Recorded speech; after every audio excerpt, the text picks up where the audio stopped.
काँग्रेस अक्षय विक्ट्रीसाठी man of the match म्हणून पण 2 मॅचेसमध्ये 2 विजय मिळवलेत. काय फिलिंग आहे, कसं वाटतं हे? आम्ही खुश आहोत. We are very happy. But 8 match अजून बाकी आहेत. So it is long way to go आणि प्रोसेस चांगली चालू आहे. तर we have to follow the process.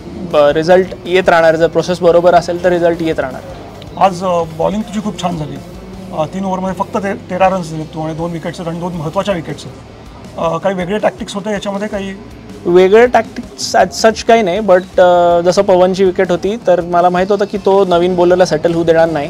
So I was expecting तो काहीतरी करेल आणि ते ॲक्च्युली त्यांनी तेच केलं. स्टेप आउट झाला, चार्ज करायला ट्राय केला. सो मी त्याला रूम न देता क्रॅम्प केलं आणि त्यात तो आउट झाला. हे थोडंसं कुठेतरी त्याचं प्रिपरेशन केलेलं होतं असं म्हणता येईल? प्रिपरेशन म्हणण्यापेक्षा एक जनरल आयडिया होती की तो चान्स घेणार. त्याला बघितलं आहे खेळताना आत्तापर्यंत. तर त्याचा एक माइंडसेट थोडाफार माहिती आहे.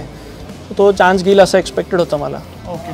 आणि 2 छान बॉलिंग कोच तुमच्याकडे आहेत. समज पल्ला आहे, सायराज भोवतले आहेत, त्यांचा एक्सपिरियन्स खूप मोठा आहे.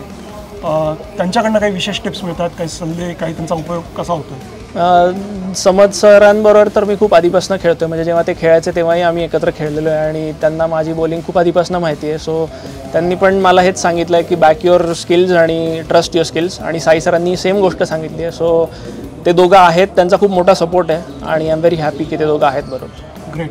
Again thank you very much. Congratulations आणि मॅन ऑफ द मॅचसाठी. थँक्यू.